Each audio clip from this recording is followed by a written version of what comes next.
I'm here with WinteR. He's a former professional player and now coach of Alliance, right? Yeah, but it's sort of like until TI only. I'm not sure what will happen after TI. What do you enjoy doing most? Obviously, is it playing? Uh, I enjoy doing something that's related to what I'm interested in, which is like esports. So it doesn't have to be playing, as long as it's related to esports. How was your experience last year playing in TI? Horrid. Yeah. Want to elaborate a little bit? The team went wrong. Yeah. I mean, simplify it, the team was like really bad. And what do you think, if you were to, like, let's say, play this year, what would you have learned from last year and what went wrong? Choose my teammates wisely. Oh, yeah? Yeah, I didn't do that wisely last year, and it was also not because of that alone. It was also other issues that we had.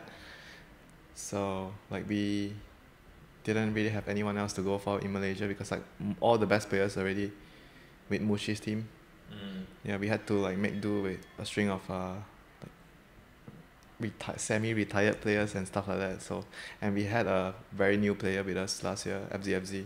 He didn't have much experience, so it was not only him he was not only our issue, but the team itself. Like the four of us were not even functioning well to be able to make it easier for the newcomer. And now that you've been able to sit here and watch Alliance play and like how they communicate, how they practice, what do you notice about them that makes them so good? Friendship, the bond, the friendship. No one can take their friendship. Like that's their biggest weapon. The friendship and the bond they have. Like I feel that's the ultimate weapon because no one can take that away from you. What do you mean, like friendship? Like, can you tell us about like what's different about this team than other teams? I would say like they're different. I haven't really seen like most of the teams in TI, but primarily the Chinese teams and the C teams. But they have a bond. I was at their house for the past whole week. When I watch them train and they live together, they have like a friendship thing. Like when they play, it's not only about the game. It's about the bond they have, and it's about like they want to win together as a team, like it's different from like the Chinese teams. Like sometimes I feel the Chinese teams they're taking it as a profession, like as a job. They're not really friends with each other, you know what I mean? Like they're just doing it because I need to do this for a living. I'm not actually friends with this guy, but we're just doing it because we got to do it. But with Alliance it feels like they're not doing it because they got to do it, or not they're not doing it because they're good. They're doing it because they're friends. And friends want the best out of each other. They want to take care of each other. That's how I feel about them. That's why I feel that nobody can take away their biggest weapon, which is their friendship and their bond. Let's talk a little bit about your impact on Alliance. What do you give them strategies? They listen to you. I mean, how do you coach a world champion? Like, what do you like say to these guys? You know? Yeah, I was actually quite surprised they were interested in letting me try out in the first place, but from what I understand, it's like they felt like they were searching for a coach for 6 months, something like that, around that, and they couldn't really find a suitable candidate. Like they wanted someone to give a different opinion on things. Like if you play together, like the same 5% for a long time, like sometimes you get dull, like you don't see things, you miss some sort of like very fine things, fine details that if you have someone else in the team, the person would be able to spot that out. And they were searching for this person, and they felt that when I was casting, they felt that I could actually, from listening to my cast, they felt that I could actually be the person to fill in that job, that position. So we tried it out, like doing WPC in China. And even before that, I was like, sometimes I was observing their scrims and I was telling them, like even before that, I was telling them what was going on, like what I felt they should be changing because of the meta and stuff like that. And yeah, I think I might have one of our C strats. They might use one of our C strats in TI. Oh, Like okay. something we do commonly in C strat, but they sort of took it and improvised it, and they felt it was actually a really good idea to be able to use that. And what have you learned from them? Have you ever been amazed, just like, oh wow, these guys are really really good? Yeah, they are really really good. Like the thing that I'm amazed the most is like when I train with them. When I, not train with them, when I watch them train, it's like I I feel like they are taking it. They are very relaxed when they train, and they are not really like feeling a lot of like, oh shit, this is going wrong. We shouldn't be losing like in scrims like this or blah blah blah blah. But they are just really chill and really relaxed. And obviously, the way they communicate, I don't understand Swedish at all, but I feel that their communication is like really good as well. Like, I don't know what they are saying, but I know what I'm like when something, because I'm looking at the game and they're talking, so I sort of get a picture of what they are talking to each other, and I feel like the communication is really good. That's why they can actually make a lot of like all the spectacular moves because the team cohesion is so good. Like, you have to be able to communicate well for that to happen. Let's talk about you a little bit. What's life like here for you now these days? What do you do? You cast, you play, you coach? What do you do outside of that? I'm actually working for my dad at his accounting firm.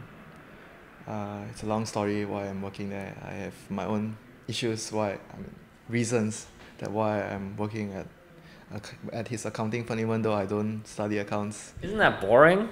Yeah, it is. Don't you want to not do that anymore? Come on, you want to do That's why esports. I'm taking time out. No, Okay. yeah. What does he think? He's like, oh, he's not working for me. He's doing this esports thing. Yeah, he actually doesn't really care what I do. Like, as long as I like it and I'm able to support myself. Oh, what nice parents.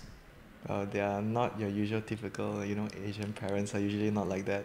Oh, okay. Asian parents are usually, I want you to be a doctor or something, You can't be in front of the computer. We all saw HY's parents from the free to play. It's typical. Yeah. Well, what do you do for fun? What do you do for fun? Dating? Dating? Yeah. Okay. Give me some advice. I need some help. The woman is always right. The woman's always right? Oh, come on. That can't be your advice. If you think that the woman is wrong, read the first sentence. The woman is always right, and slap yourself. Got it. Okay. So are you an eligible bachelor where you're living? You dating on them, trying to find the perfect girlfriend, or what? No, I'm currently trying to maintain and take stuff to the next level. Oh yeah? Are you gonna propose to your girlfriend right now then? How long have you been with her? 8 years. 8 years. Oh, that's right. Yeah. Okay. And what's the plan? 8 years is a long time. Yeah. Is she expecting any kind of thing soon? Stuff hasn't been going so well. So Oh, yeah. yeah. Oh, it's too bad. Do you want some of my advice? Why not? What's going on? You don't have to give me too many details, but you're away a lot or what? Sometimes the road gets bumpy. And you're trying to navigate through the bumpy roads, and hopefully you don't get stuck. Yeah. Well, honesty, best policy, communication, directness. Do you feel that that's your relationship? Yeah, it is. Yeah. Well, that's good. I wish you luck. It's Thank you. difficult to navigate the Asian dating world. There's a lot of expectations. Yeah, a lot of expectations and a lot of tradition, like a lot of like the culture things, the must do and the must not do. Yeah. And like all your relatives, like, when are you gonna have kids? That kind of thing. Do you get that? Not yet. I'm still 25. Yeah, What do you but mean? they start young there. Usually people in Malaysia get married around 27, 28, like around close to their 30s. Like, some people get married early. It's either by accident or they just want to get married early. Like, maybe they felt it was time. And when you heard the prize pool, this is a change of subject, you heard the prize pool was $10 million this year, were you like, damn, this year was the year I should have tried to play in it, or what? No, I didn't. Like, if you have a team, it's like the timing has to be right. It's not only about the tournament. If you have the right team, you must have the right team for that to happen, to feel that, oh, I'm gonna do my best this year, it's worth it. Like, for me, it's like, even though the prize pool is so big, but if you don't have the team to do it, like, what's the point in putting in the effort? Like, ultimately you're not gonna be good enough for this event. Who would be your perfect team? If you can't pick Alliance players, who would be your perfect I team? mean, like, the possible ones. Yeah, just pick any team. You have infinite money, and they all can live in the same country. Give me your five players. Don't include you. I'll say something like really like a possibility. Like, Okay. Mushi. Mushi will go solo mid, obviously, and Ohio. Then we need Nat, the best support in C, and we need a safe lane.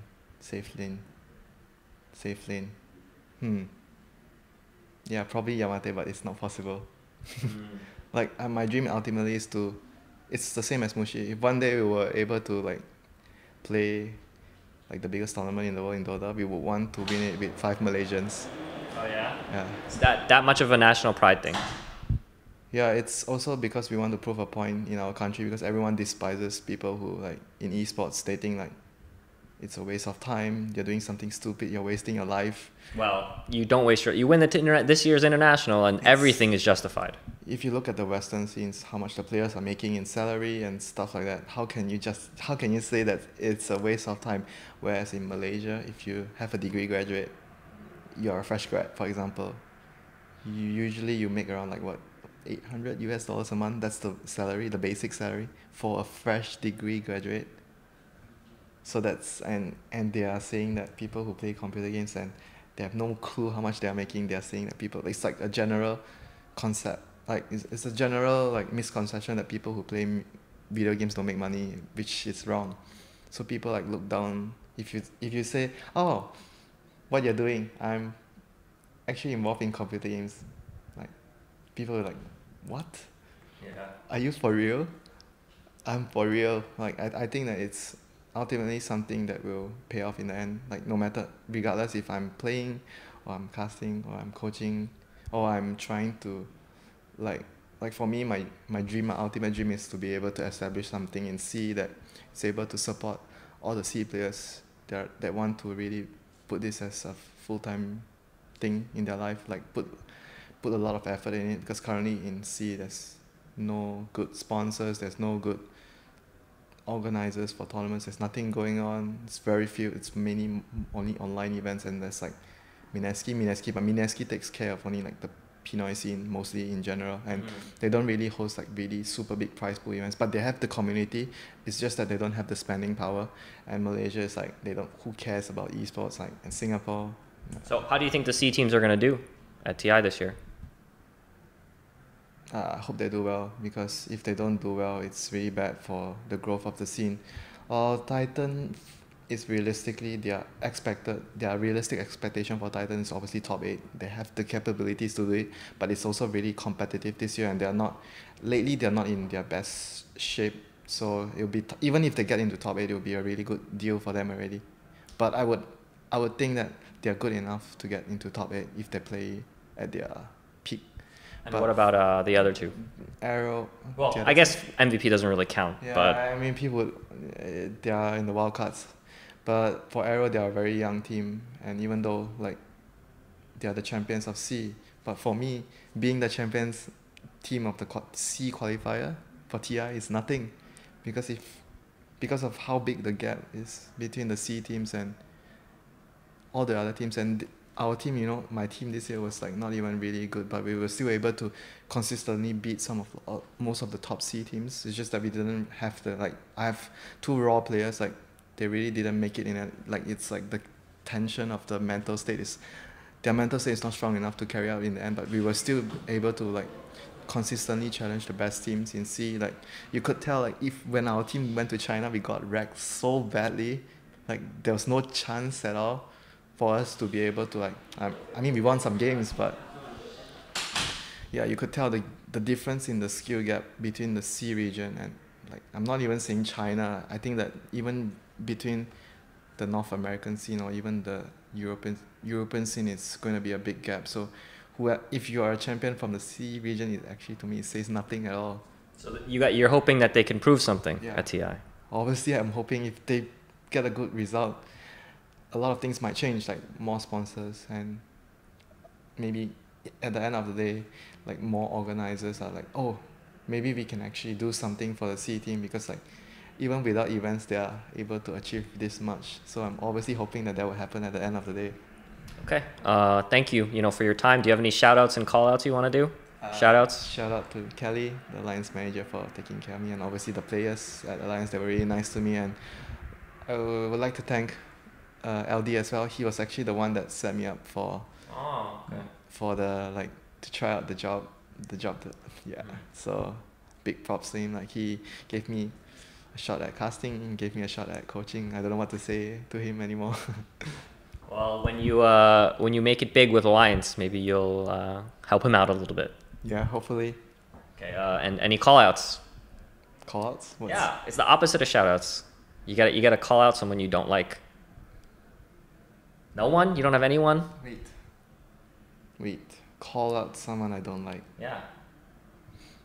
This is the thing that everyone looks forward to in the interview. You can't give them nothing. You gotta give them something. Okay, if someone for this year I have to call out one person. Okay. Yamate. Oh yeah? Yeah. Why? He was supposed to be playing with us. Mm. Yeah. That's all I can say. So it's not that much of a call. Like you want him to play with you guys and he didn't. No, he actually maybe swindle or trick is the more appropriate word. Oh, okay. Yeah, because he made sort of like empty promises. Okay. Well, good luck to Alliance. Good luck to you, and I hope you do some fun coaching and you have fun at International. I'll see you there, and thank you for doing this interview with us. You're welcome. See you.